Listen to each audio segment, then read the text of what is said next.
19 رمضان کی رات جیسے ہی آپ مسجد کوفہ میں پہنچے تو جو انسان مسجد میں سوئے ہوئے تھے ان کو آپ نے جگایا۔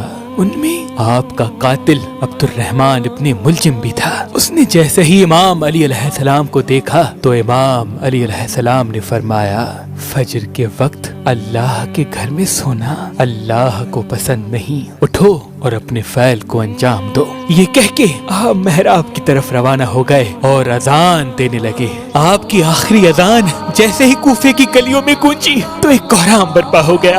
ہر کوئی رونے لگا کہ آج ہی آسمان کا رخ کچھ عجیب لگ رہا ہے۔ امام علی علیہ السلام بعد اذان جیسے ہی اللہ کی عبادت کے لیے مصلی پہ پہنچے، قیام کیا، رکوع کیا، سجدے میں گئے تو عبد الرحمن ابن ملجم جو اپنے ساتھ ایک تلوار چھپا کے آیا تھا جو زہر میں ڈوبی ہوئی تھی، آپ جیسے ہی سجدے میں گئے تو اس ملعون نے سجدے کی حالت میں آپ پہ وار کر دیا۔ جیسے ہی آپ کے سر پہ اس ضرب کا لگنا تھا آپ نے فرمایا، فزتو برب الکعبہ، کعبے کے رب کی قسم آج یہ علی کامیاب ہو گیا۔ مسجد میں کوہرام برپا ہو گیا۔ آپ کے سر کے خون سے مسجد کا محراب رنگین ہو گیا، آسمان سرخ ہو گیا، نمازی سب سر پیٹنے لگے۔ اتنی دیر میں آپ کے چاہنے والوں نے آپ کے قاتل کو پکڑا اور آپ کی طرف لے کے آئے، اور کوئی آپ کو زخمی دیکھ کے شہد کا شربت لے کے آیا۔ امام علی علیہ السلام نے جیسے ہی اپنے قاتل کو دیکھا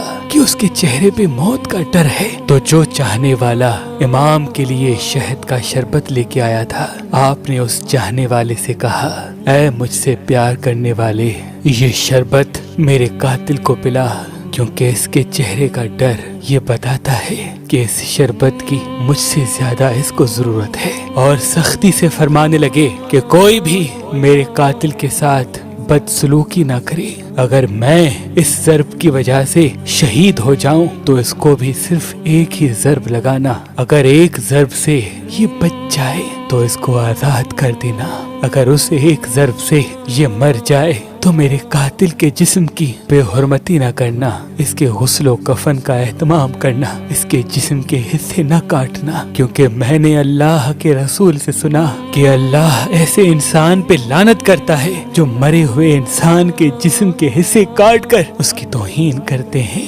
پھر آپ فرمانے لگے، حسن آؤ نماز پڑھاؤ۔ امام حسن علیہ السلام نے نماز فجر پڑھائی اور پھر امام علی علیہ السلام کو اپنے گھر کی طرف لے کے جانے لگے۔ آپ کے مقدس خون سے آپ کی سفید داڑھی سرخ ہو چکی تھی اور زہر میں ڈوبی ہوئی تلوار کا زہر آپ کے جسم میں پھیلنے لگا تھا۔ امام علی علیہ السلام جیسے ہی اپنے چاہنے والوں کے ساتھ اپنے گھر کے قریب پہنچے تو آپ نے فرمایا، عباس، حسن، حسین، میرے چاہنے والوں کو کہو کہ یہیں سے واپس چلے جائیں، کیونکہ میرے ضرب لگنے کی خبر میرے گھر پہلے پہنچ چکی ہے۔ میں نہیں چاہتا کہ میرے بیٹیوں کے رونے کی آواز میرے چاہنے والوں کے کانوں تک پہنچے۔ تمام صالحین کو اپنے اپنے گھروں کے لیے واپس پلٹایا گیا۔ امام علی علیہ السلام جیسے ہی گھر پہنچے تو بی بی زینب و ام کلثوم رونے لگی۔ گھر میں کوہرام برپا ہو گیا۔ آپ نے فرمایا، گھبراؤ نہیں، اللہ کے ہر فیصلے میں مصلحت ہوتی ہے۔ بس آپ بستر بیماری پہ آئے، طبیب نے دیکھا تو رو رو کے فرمانے لگے کہ امام علی علیہ السلام کے جسم مبارک میں زہر پھیل چکا ہے، جتنا ہو سکے امام علی علیہ السلام کو دودھ پلائیں۔ یہ بات جیسے ہی کوفے کی گلیوں تک پہنچی تو ننھے ننھے یتیم بچے اپنے ہاتھوں میں دودھ لیے امام علی علیہ السلام کے دروازے تک پہنچے اور کہنے لگے، یا حسن، یا حسین، ہمارے امام کو ہمارے حصے کا دودھ پلائیں، ہم ایک مرتبہ یتیم ہو چکے ہیں، دوسری مرتبہ نہیں ہونا چاہتے۔ آپ بستر بیماری پہ بھی مسلسل اللہ کا ذکر کرتے رہے۔ جیسے ہی 19 کا دن گزرا اور 20 رمضان کی رات آئی، آپ نے فرمایا کہ اب میرے حجرے میں کوئی بھی نہیں آئے، کیونکہ اس دنیا کے جنات میری زیارت کو آنے ہیں۔ جب 20 رمضان کا دن طلوع ہوا تو آپ نے فرمایا، حسن جاؤ میرے چاہنے والوں کو بلاؤ۔ جیسے ہی آپ کے چاہنے والے آپ کے قریب پہنچے وہ دیکھیں امام علی علیہ السلام کا چہرہ مبارک پورے جسم میں زہر پھیلنے کی وجہ سے زرد ہو چکا ہے۔ آپ نے فرمایا، پوچھو آج بھی علی تمہارے ساتھ ہے؟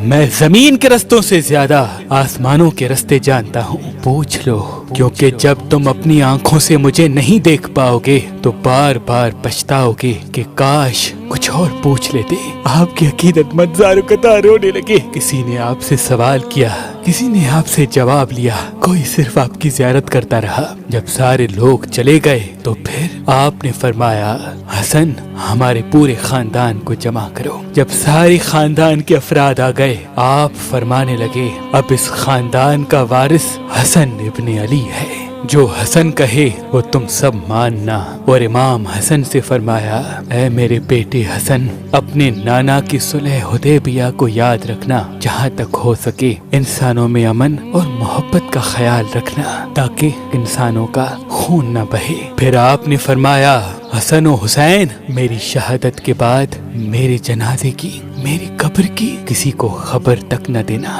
میرا جنازہ اونٹنی پہ رکھ دینا، پیچھے سے حسن و حسین تم اٹھانا، آگے سے جبرائیل و میکائیل اٹھائیں گے، کیونکہ مجھے پتا ہے کہ اللہ کے دین کے دشمن میری شہادت کے بعد یہ چاہیں گے کہ اس علی کی قبر کو کھود کر علی کے جنازے کی توہین کریں۔ میری قبر پہلے سے بنی ہوگی، جہاں وہ اونٹنی رکے وہاں مجھے تدفین کر دینا، اور یہ بات کسی کو نہ بتانا تب تک جب تک اللہ خود ظاہر نہ کرے۔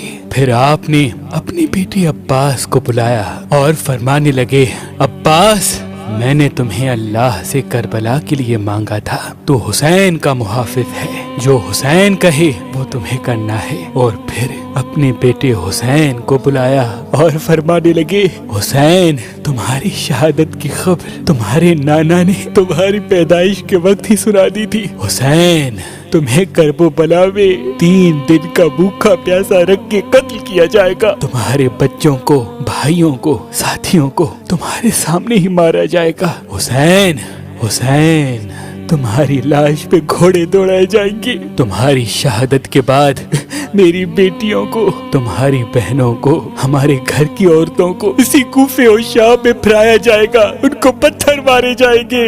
حسین، جب تمہارا آخری وقت ہو اور الوداع کہنے بیبیوں کے خیمے میں آؤ تو اپنی بہنوں کے بازو چوم کے یہ کہنا کہ بابا نے کہا تھا کہ اسلام کے لیے ہر غم سہنا اور اسلام کے پرچم کو ہمیشہ بلند رکھنا، ہر موڑ پہ اللہ کے رسول کی نبوت کی گواہی دینا۔ بس اتنی دیر میں آپ فرمانے لگے، سلام ہو یا رسول اللہ۔ گھر میں کوہرام برپا ہو گیا۔ سب فرمانے لگے، یا علی، کیا ہمارے ساتھ رسول پاک ہیں؟ امام علی علیہ السلام نے فرمایا، ہاں، اللہ کے رسول اور تمہاری ماں فاطمہ الزہرا مجھے لینے آئے ہیں۔ یہ کہہ کے آپ نے اپنی مبارک آنکھیں بند کی اور گھر میں ماتم کی صدائیں بلند ہو گئی، اور یوں حسنین یتیم ہو گئے۔ آپ کی شہادت کے بعد آپ کی وصیت پہ عمل کرتے ہوئے آپ کے جنازے میں کسی کو بھی شریک نہیں کیا گیا۔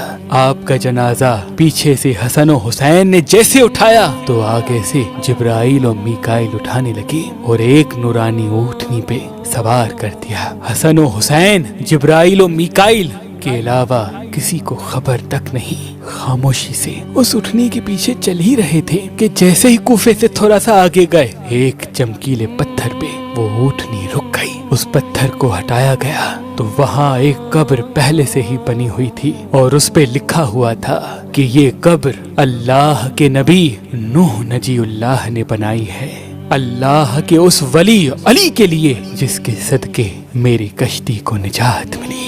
سلام ہو شیر خدا، اللہ کے ولی، اللہ کے گھر میں پیدا ہونے والے، اللہ کے گھر میں شہید ہونے والے مومنوں کے امیر علی ابن ابی طالب پر، علی ابن ابی طالب پر۔